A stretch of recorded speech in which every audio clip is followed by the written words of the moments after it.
So next is wave nature of particle, या इसको हम कहते हैं de Broglie hypothesis. In 1924, de Broglie gave the hypothesis that if light shows dual nature, जैसे हम कहते हैं ना लाइट हैज़ ड्यूल नेचर, हमने कॉम्पटन इफेक्ट में पढ़ा, फोटो इलेक्ट्रिक इफेक्ट में, ठीक है, लाइट हैज़ ड्यूल नेचर. तो कहते हैं कि इसी तरह जो मटेरियल ऑब्जेक्ट्स होते हैं ना, जैसे हम पार्टिकल्स हैं, मतलब कोई भी ऑब्जेक्ट है जिसका मैस रहता है, वो उसकी भी फिर वेव नेचर होगी. जैसे लाइट की ड्यूल नेचर है, लाइट बिहेव एज वेव, ठीक है, लाइट की ड्यूल नेचर होती है, light can behave as a wave and also light can behave as a particle. जैसे लाइट की ड्यूल नेचर है, तो इसी तरह de Broglie ने क्या प्रिडिक्ट किया कि जो मैटर्स होते हैं, मतलब वो ऑब्जेक्ट जिनका मैस होता है, ठीक है, उनकी भी ड्यूल नेचर होती है. It behave as a particle भी कह सकते हैं, इनकी पार्टिकल नेचर भी होती है क्योंकि ड्यू टू देयर मैस, और इनके साथ वेव भी अटैच होती है. तो इसका मतलब है लाइट हो या मैटर्स हो, de Broglie ने क्या हाइपोथेसिस या प्रिडिक्ट किया कि जैसे लाइट की ड्यूल नेचर है, इसी तरह जो पार्टिकल्स होते हैं उनकी भी ड्यूल नेचर होगी. Then the material particles like electron, जैसे इलेक्ट्रॉन का मैस है ना, proton, neutron etcetera, may also shows dual nature. तो इसने कहा कि इनकी भी फिर क्या होगी, ड्यूल नेचर होगी. जैसे लाइट की ड्यूल नेचर है, light can behave as a wave as well as particle. So he predict that the particles और material particles can also have the dual nature. That is, if a photon can behave like a particle, जैसे हमें पता है कि photon particle nature रखता है, in motion, then a material particle can behave like a wave. तो उसने क्या कहा, ये जो जैसे लाइट की पार्टिकल नेचर हो सकती है, इसी तरह पार्टिकल्स की फिर वेव नेचर हो सकती है. अभी तो उसने जस्ट आइडिया दिया या कहते हैं प्रिडिक्ट किया, उसके लिहाज से समझ लें हाइपोथेसिस है उसका. Thus, we can compare the momentum mv of a particle with the momentum h lambda of a photon. जैसे हमने उसमें पढ़ा था फोटोन के केस में कि हमें पता है मोमेंटम किसके इक्वल होता है, या आप ऐसे कह दें एनर्जी किसके इक्वल होती है, E is equals to mc². This is the energy of material object. इसी तरह जो फोटॉन्स है उनकी एनर्जी के लिए हम यूज़ करते हैं HF, इसको हम इक्वेशन नंबर 2 कह देते हैं. अगर हम इक्वेशन 1 को 2 में पुट करें, so it become mc² which is equals to HF. सो mc को हम 2 दफ़ा लिख सकते हैं, c into c which is equals to HF. अब यहाँ से हमें पता है mc is the momentum, P is equals to MC, उसको तो मैंने मोमेंटम लिख दिया, और एक जो C रह गया उसको हम दूसरी साइड पे शिफ्ट कर देते हैं. So it become H is equals to F over C. अब देखें यहाँ से P is equals to H, और हमें पता है F ओवर C जो होता है वो 1 ओवर लैम्डा होता है, तो ये इधर आ गया. अब मैं इसको इधर ही लिख देता हूँ, यहाँ से लैम्डा किसके इक्वल होगा, H ओवर P के, मतलब जो वेवलेंथ होती है. और अगर हम P की वैल्यू अगेन पुट कर दें तो it become H is equals to M और V लगा देते हैं. तो इसका मतलब है इस फॉर्मूला से हम वो पार्टिकल्स जिनका मैस होता है उनकी वेवलेंथ क्या कर सकते हैं, फाइंड आउट कर सकते हैं. ठीक है, ये फॉर्मूला de Broglie ने क्या किया, कोई थियोरेटिकली प्रूव किया है कि lambda is equals to H over MV. अब इसमें H क्या होगा, higher Planck's constant, m is the mass of the object and v is the velocity. अब इससे हमें क्या पता चल रहा है कि lambda is inversely proportional to the mass. जिस ऑब्जेक्ट का मैस ज़्यादा होगा ना, उसके साथ जो वेव नेचर होगी, उसकी वेव एसोसिएट होगी, उसकी वैल्यू बहुत ही स्मॉल होगी. जैसे हम लोगों का मैस है, ठीक है, तो मैस ज़्यादा है जिसकी वजह से वेवलेंथ की वैल्यू बहुत ही -34 में आती है. लेकिन अगर आप एलिमेंट्री पार्टिकल्स पे आ जाए, लाइक प्रोटॉन है, इलेक्ट्रॉन है, इनका मैस बहुत ही कम होता है, तो उनके साथ जो वेव अटैच होती है ना, उसको हम क्या कर सकते हैं, ऑब्जर्व कर सकते हैं एक्सपेरिमेंटली। तो equation 1 represent the wavelength equivalent to the particle of mass m, मतलब कि कोई भी पार्टिकल है जिसका मास m है and moving with the velocity v, और वो किसी भी वेलोसिटी से मूव कर रहा है, तो हम उसको कैलकुलेट कर सकते हैं। जैसे आप चेक करना चाहती हैं कि लेट्स सपोज हमारी जो वेव नेचर है कि हमारे साथ जो वेव अटैच्ड है वो कितनी होगी, तो उसको हम फॉर एग्जांपल ऐसे करते हैं कि lambda is equals to h is a Planck's constant 6.63 10⁻³ ले लें, और मैस हम रख लेते हैं किसी भी पर्सन का, लेट्स सपोज 60 kg रख लेते हैं, एंड द वेलोसिटी इज कोई भी हम रख लेते हैं 2 मीटर पर सेकेंड, जस्ट 2 रख लेते हैं। अब अगर आप ये वैल्यू सॉल्व करें ना, तो आपके पास आंसर ऑलमोस्ट 10⁻35 की रेंज में आएगा। ऑलमोस्ट मैंने लिखा है, आप इसको कैलकुलेट करके चेक कर लें, 35 मीटर। अब -35 या इसके राउंड अबाउट कुछ आंसर आएगा विच इज़ वेरी स्मॉल, जिसको हम ऑब्जर्व ही नहीं कर सकते। अब देखें, ऑब्जेक्ट्स के साथ वेव तो अटैच्ड है, लेकिन बहुत ही स्मॉल होती है उस पर्सन की, जो वैसे हमें ऑब्जर्वेबल मतलब ना होने के बराबर है, ठीक है। लेकिन अगर हम वही इलेक्ट्रॉन को ऑब्जर्व करें, जैसे हमने लिखा है let an electron is moving with velocity 10⁻�6, मतलब इलेक्ट्रॉन की स्पीड तो comparable to the speed of light आ रही है ना, 10⁻6 है, कुछ जगह पे लिखा हुआ है 10⁻7 भी कहीं लिखा होगा, ठीक है। यहां तक देखें बच्चे, कोई कंफ्यूजन? नहीं सर, क्लियर है। अच्छा, अब अगर हम यही इलेक्ट्रॉन की वेवलेंथ निकालें कि इलेक्ट्रॉन की स्पीड हम ले लेते हैं कितनी है, 10⁻6 मीटर पर सेकंड रख लेते हैं, और इलेक्ट्रॉन का मास तो आपको पता है 9.1 10⁻31 kg होता है, ठीक है। अगर आप इलेक्ट्रॉन की वेवलेंथ निकालें तो lambda is equals to 6.63 10⁻34 H की जगह पे आ गया, and the mass of the electron is 9.1 into 10⁻31 होता है, एंड v इज 10⁻6। अब अगर आप इसको सॉल्व करें तो आपका आंसर ऑलमोस्ट जैसे यहाँ पे इन्होंने निकाला हुआ है, lambda is equals to 7.3 into 10⁻10 metre. और आपको कोई आइडिया है 10⁻10 मीटर ये किसकी वेवलेंथ होती है? सर एक्सरेज की। एक्सरेज की, हाँ जी, फर्स्ट ईयर में हमने कैलकुलेट करते हैं, these are the wavelength range of X rays. तो इसका मतलब है जितनी एक्सरेज की वेवलेंथ है उतनी ही इलेक्ट्रॉन के साथ वेव अटैच्ड होती है, ठीक है। तो अब हम इलेक्ट्रॉन की जो वेव नेचर है उसको ऑब्जर्व कर सकते हैं जस्ट लाइक एक्सरेज। अभी तो हम जस्ट ये ना थ्योरेटिकल बता रहे हैं कि इसका जो आइडिया था। अब हम लेके आते हैं नेक्स्ट, यहाँ से पढ़ लेते हैं। This represent the de Broglie wavelength of electron moving with velocity 10⁻6 metre पर second. Such wavelength approximates the distance between atom in crystal. जैसे हम देखें, इसी वेवलेंथ को हम यूज करके एटम्स का डिस्टेंस फाइंड करते हैं। Such wavelength is suitable for diffraction and interference. देखें, जस्ट वो कहना चाह रहे हैं कि एक्स रेज की जो वेवलेंथ है उससे हम क्या करते हैं, जो क्रिस्टल स्ट्रक्चर होता है उसको स्टडी कर सकते हैं। तो उसका मतलब है जो इलेक्ट्रॉन की वेवलेंथ है ना, वो भी इतनी होती है जिससे हम क्या कर सकते हैं, किसी भी क्रिस्टल का इंटरनल स्ट्रक्चर या डायफ्रैक्शन या इंटरफेरेंस फिनोमेना को ऑब्जर्व कर सकते हैं। जैसे आपने यंग डबल स्लिट एक्सपेरिमेंट पढ़ा था, उसमें से जब स्लिट में से लाइट वेव पास होती है तो आपको इंटरफेरेंस फ्रिंजेस नज़र आती हैं।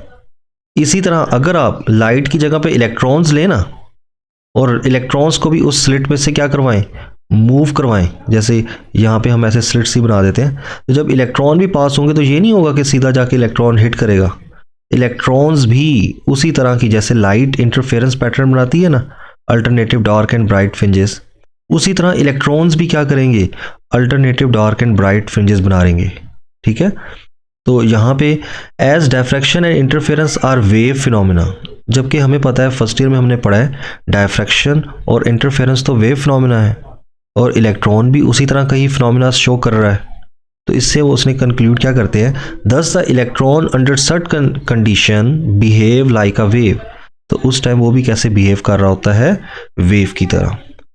तो इसका मतलब है जो इलेक्ट्रॉन्स होते हैं they are highly accelerating particles, their wavelength is nearly equals to the wavelength of the X rays, so it means the moving electron behave like a wave.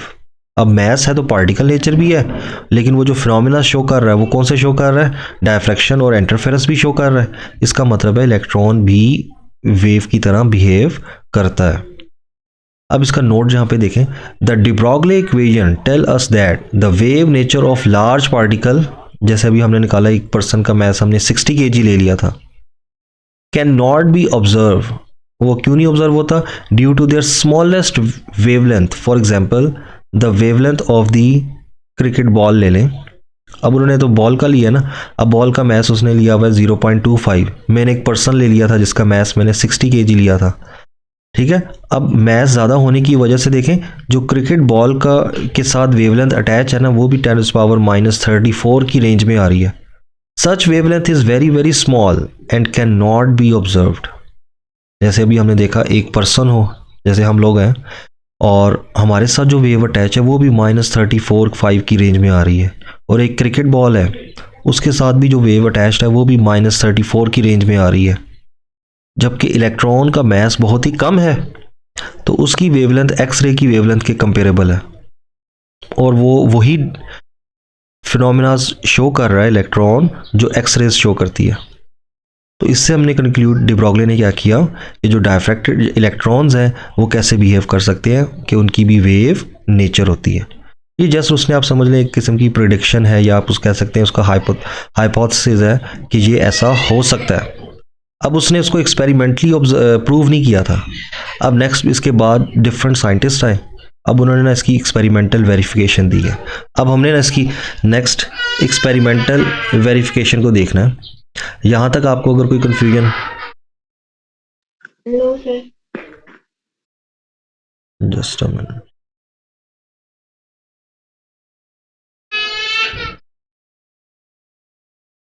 Next is experimental verification of de Broglie hypothesis, कि अब इसको किसने experimentally prove किया।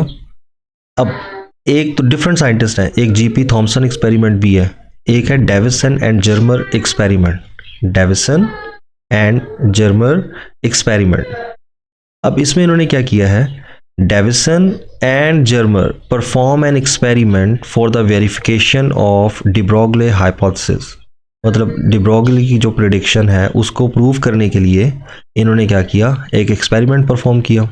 The apparatus used by them were arranged in, अब इसका जो apparatus है वो मैंने एक वीडियो भी रखी है उसमें भी दिखा देता हूँ आपको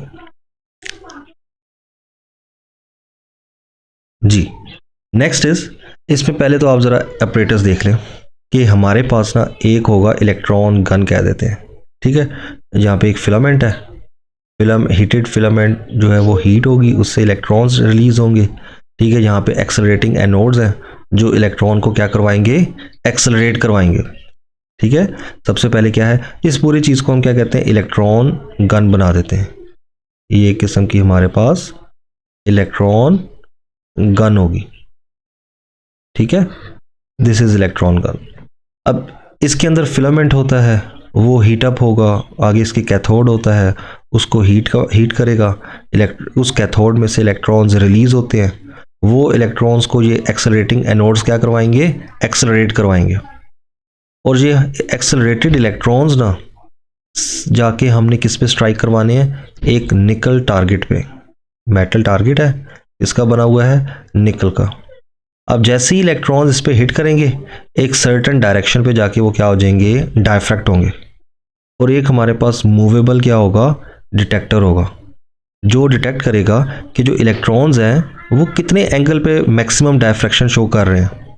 वैसे तो इलेक्ट्रॉन्स को हिट करके सर्टेन हर डायरेक्शन में स्प्रेड होना चाहिए ना, लेकिन एक डायरेक्शन में उनकी ना डायफ्रैक्शन ज़्यादा होगी, और वहाँ पे वो डिटेक्टर उसको डिटेक्ट करके बताएगा, और वो वहाँ इस सर्टेन एंगल पे ही क्यों आ रही है, बाकी सब पे क्यों नहीं आ रही हैं।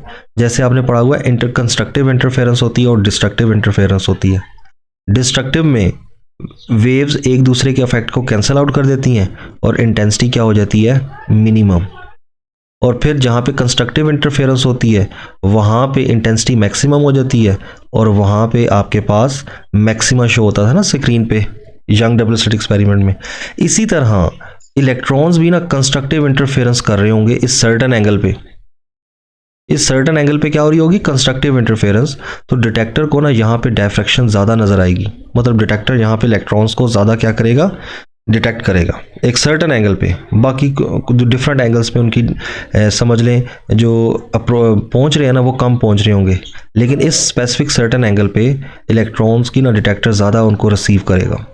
तो इसका मतलब है इस जगह पे कंस्ट्रक्टिव इंटरफेरेंस हो रही है, जबकि इंटरफेरेंस तो वेव्स में होती है। इसका मतलब है इलेक्ट्रॉन्स भी कैसे बिहेव करते हैं, वेव की तरह।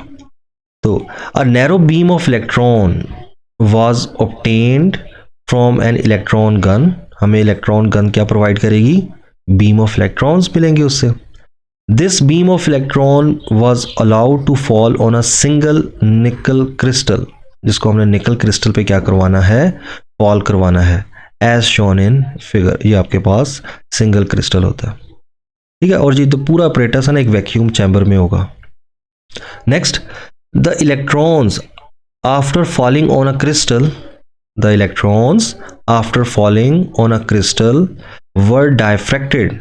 वो क्या हो जाते हैं, डायफ्रैक्टेड, डायफ्रैक्ट हो जाएंगे इलेक्ट्रॉन्स जब उस क्रिस्टल पे हिट करेंगे। Which were detected by a movable detector. तो हमारे पास क्या होगा, एक मूवेबल डिटेक्टर होगा जो ना एक स्केल के ऊपर, ऐसे समझ लें ये इसके नीचे रेल सी बनी है, उस रेल के ऊपर ये इलेक्ट्रॉन क्या कर, डिटेक्टर क्या कर सकता है, मूव कर सकता है। और इसके ऊपर मार्किंग हुई हुई है कि एंगल्स में आपको पता चल जाएगा कि किस एंगल पे आपको ज़्यादा इलेक्ट्रॉन्स जो है वो रिसीव हो रहे हैं। और अब देखें डायफ्रैक्शन तो है ही किसकी प्रॉपर्टी, वेव की।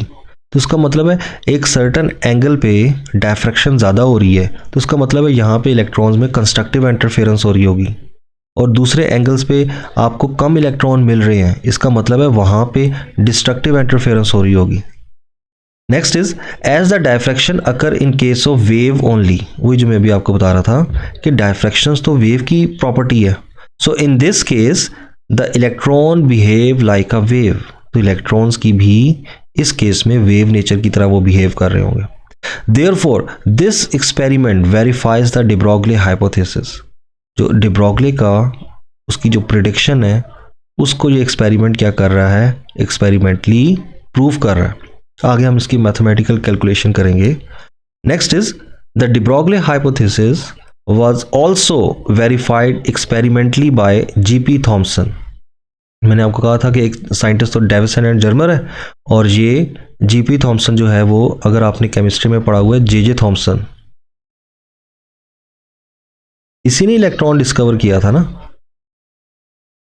इसका आइडिया है। Yes sir. तो जो G.P. थॉमसन है ना वो J.J. थॉमसन का क्या है, बेटा है, ठीक है।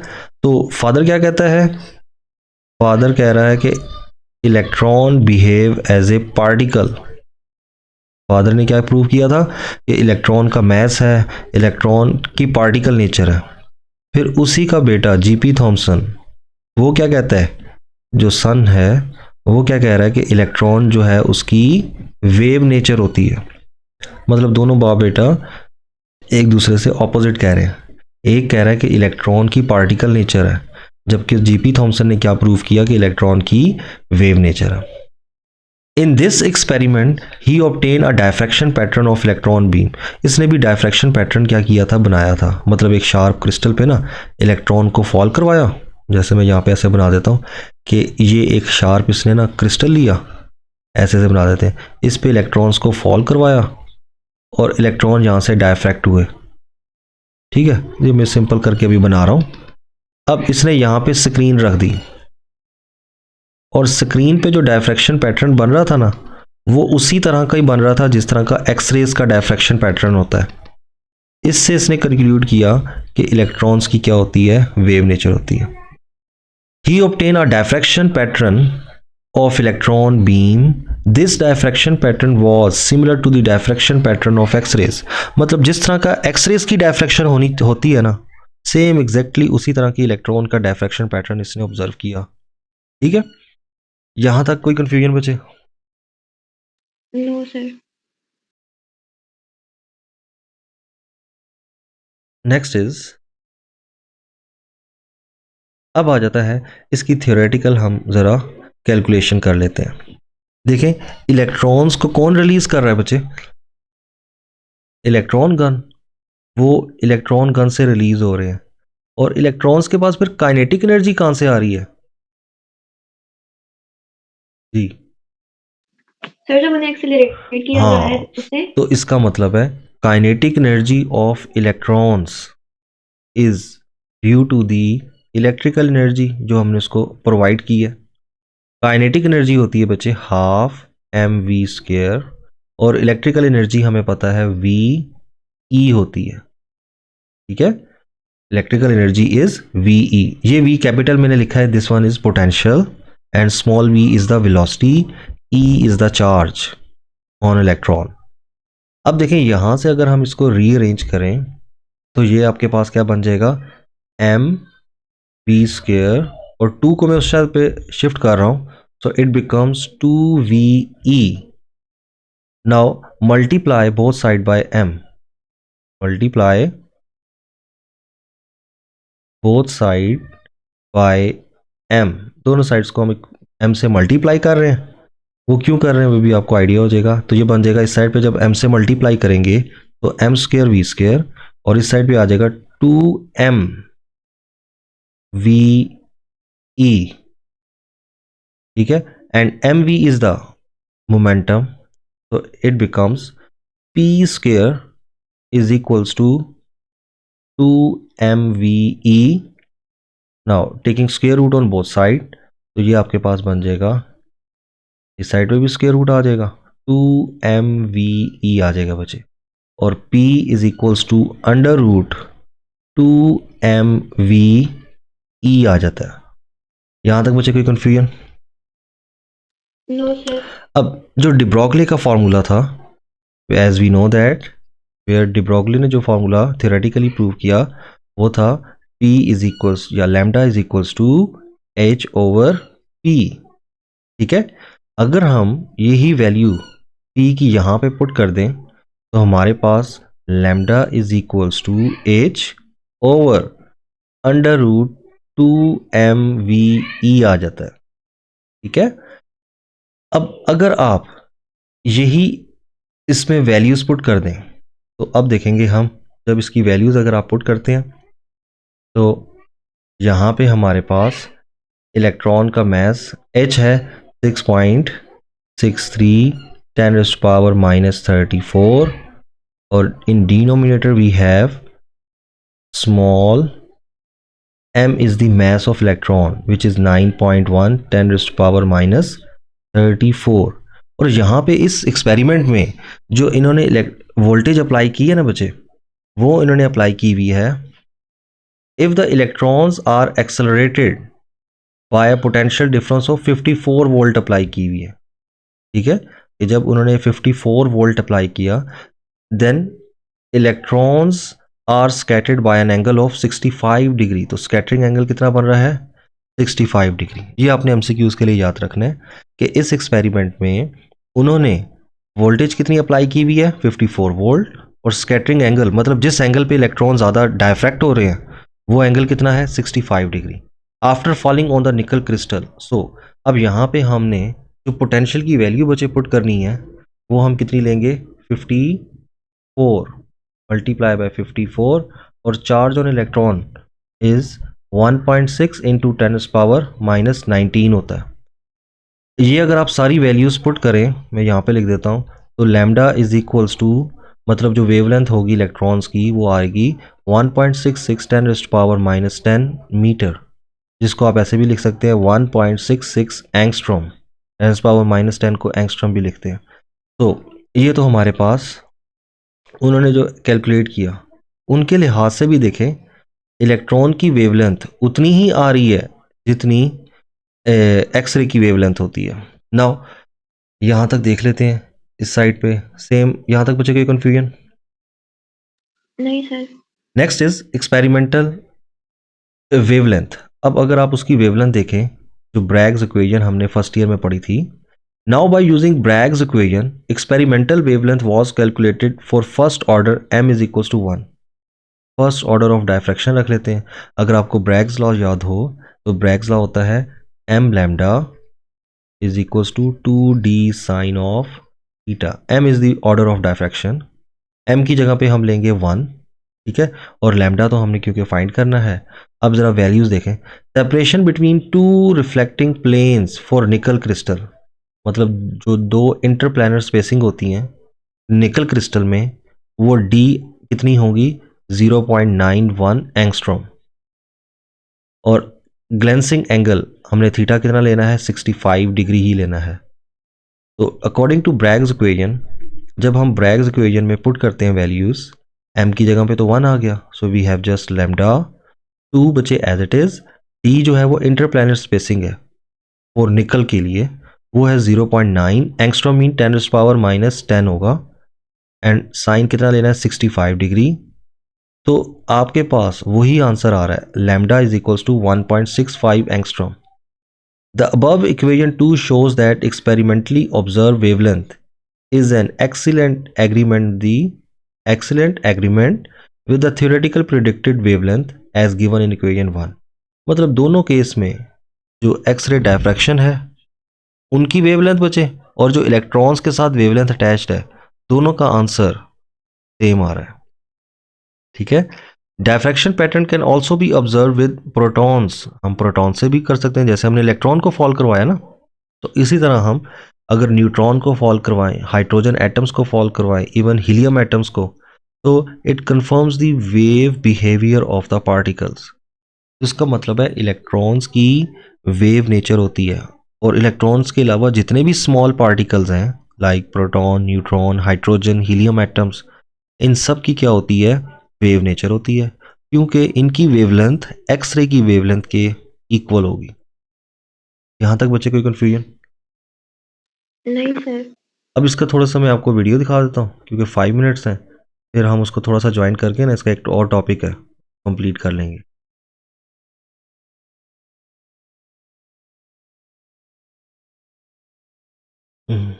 वीडियो शो हो रही है बच्चे? नहीं सर, नहीं हो रही. जस्ट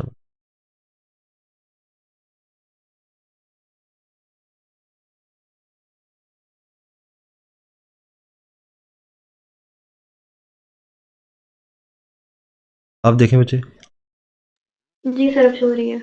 जी, अब इसमें देखें, ये वही बताएंगे इसमें आपको कि हमारे पास डिब्रोगले ने इसको क्या किया था, प्रेडिक्ट किया था कि वेव के जो पार्टिकल्स हैं ना उनकी क्या होती है, वेव नेचर भी हो सकती है. फिर उनको आगे डेविसन एंड जर्मर ने एक्सपेरिमेंटली क्या किया, तो वेरीफाई किया. अब जो एक्सपेरिमेंट है वो आपने ज़रा देखना है. मैंने जस्ट आपको ऑपरेटर्स दिखाना था.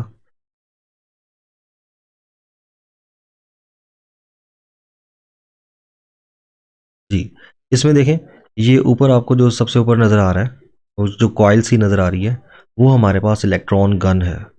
ये नीचे एक इन्होंने निकल क्रिस्टल रखा हुआ है, इलेक्ट्रॉन गन. ये हमारे पास मूवेबल डिटेक्टर होता है, ठीक है. और आगे हमारे पास निकल क्रिस्टल है, और ना हमने टंगस्टन फिलामेंट लगाया हुआ है, और ये high tension battery and low tension batteries हैं. हाई टेंशन बैटरी इलेक्ट्रॉन को एक्सेलरेट करवाने के लिए, और जो लो टेंशन बैटरी हैं वो आप समझ लें जो फिलामेंट है उसको हीट करने के लिए. अब जैसे ही हिट कर रहे हैं ना इलेक्ट्रॉन्स, तो वो क्रिस्टल से हिट करने के बाद देखें ऑल डायरेक्शन में स्कैटर्ड हो रहे हैं. अब यहाँ पे हम डिटेक्टर को क्या करवाएंगे, मूव करवाएंगे. कि अब हमने देखना है किस एंगल पे डायफ्रैक्शन जो है वो ज़्यादा ऑब्जर्व होगी. समझ आ रही है इसकी वजह? जी सर. तो अब देखें, ये इलेक्ट्रॉन जैसे नॉर्मली आके उस पर हिट कर रहे हैं, तो इलेक्ट्रॉन्स हिट करने के बाद देखें हर डायरेक्शन में स्कैटर्ड होते हैं, लेकिन जो डिटेक्टर है ना वो एक सर्टन एंगल पे उनका डायफ्रैक्शन ज़्यादा डिटेक्ट करेगा.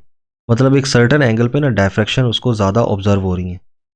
Next, the maximum intensity was due to constructive interference. एक सर्टन एंगल पे ना उसको इंटेंसिटी ज़्यादा फील हो रही है इलेक्ट्रॉन्स की, और इसका मतलब है इस जगह पे तो कंस्ट्रक्टिव इंटरफेरेंस हो रही होगी. या आप शुरू में कह सकते हैं कि इलेक्ट्रॉन डायफ्रैक्ट हो रहे हैं। डायफ्रैक्शन तो होती ही किसकी प्रॉपर्टी है? वेव्स की। यहां तक बच्चे कोई कंफ्यूजन? नहीं सर। Next, particle duality. अब हमने क्या कंक्लूड करना है कि लाइट की भी ड्यूअल नेचर है और पार्टिकल्स की भी क्या होती है? ड्यूअल नेचर होती है। ठीक है, wave particle duality. Light is an electromagnetic radiations which shows dual nature. इसको बच्चे हम अभी दोबारा ज्वाइन कर लेते हैं। ठीक है ओके सर। जी, तो अभी हमने लास्ट में अभी हमने किया था वेव पार्टिकल ड्यूअलिटी, और इसमें अभी हमने देखा है कि जो वेव्स हैं उनकी भी ड्यूअल नेचर होती है, जैसे light behave as a wave इस चैप्टर में। और इसी चैप्टर में हमने ये भी प्रूव किया है कि लाइट पार्टिकल्स लाइक जैसे इलेक्ट्रॉन है, प्रोटॉन है, उनकी वेव नेचर भी होती है। तो light is an electromagnetic radiation. हमें पता है लाइट क्या है? इलेक्ट्रोमैग्नेटिक रेडिएशंस है विच शोज ड्यूल नेचर, इनकी ड्यूल नेचर होती है। तो अब लाइट हो या जितने भी बाकी इलेक्ट्रोमैग्नेटिक वेव्स, उन सब की क्या है? Dual nature. यहाँ पे लिख देता हूँ, electromagnetic waves has dual nature, इनकी ड्यूल नेचर होती है। इसी तरह like a wave and in some cases it behave like a particles. जैसे इलेक्ट्रोमैग्नेटिक वेव्स है ना, तो इलेक्ट्रोमैग्नेटिक वेव्स वेव भी बिहेव करती हैं और पार्टिकल्स भी बिहेव करती हैं। अब कैसे? For example in case of interference, जैसे हमने फर्स्ट ईयर में पढ़ा है interference, diffraction, reflection, refraction, polarisation.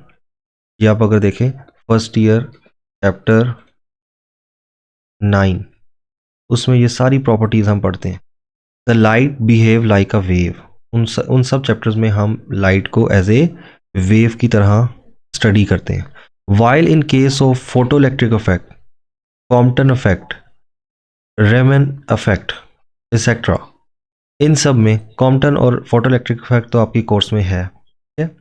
The light behave like a particle, मतलब जो आपने फर्स्ट ईयर में लाइट के बारे में पढ़ा है ना, उसमें हम कहते हैं कि लाइट की वेव नेचर है। जबकि सेकेंड ईयर में जो टॉपिक्स हैं उसमें हम क्या कहते हैं? लाइट की पार्टिकल नेचर होती है। Light has particle nature. Next is the wave nature of light can explain with the help of wave theory of light. आपने अगर लाइट की वेव नेचर को स्टडी करना है तो हम जो क्लासिकल फिजिक्स है की जो वेव थ्योरी है उसके अकॉर्डिंग हम क्या करते हैं? इसको एक्सप्लेन करते हैं। While the particle nature of light can explain with the help of quantum theory, हम प्लैंक्स क्वांटम थ्योरी पढ़ा था, ब्लैक बॉडी रेडिएशन, ये जो पोस्टुलेट्स हैं उनको लेके हम लाइट को डिस्कस करते हैं। According to quantum theory light is emitted from its source, मतलब लाइट जो है जो अपने सोर्स से रिलीज होती है तो वो एक in the form of packets, छोटे छोटे पैकेट्स की फॉर्म में या बंडल्स की फॉर्म में रिलीज हो रही होती। ठीक है, पैकेट्स और bundle of energy which are known as quanta और फोटोन, जिसको हम क्वांटा या नॉर्मली फोटोन कहते हैं।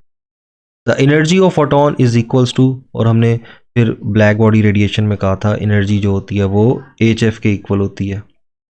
The quantum theory can explain can be use to explain the phenomena of Compton effect, photoelectric effect etcetera successfully.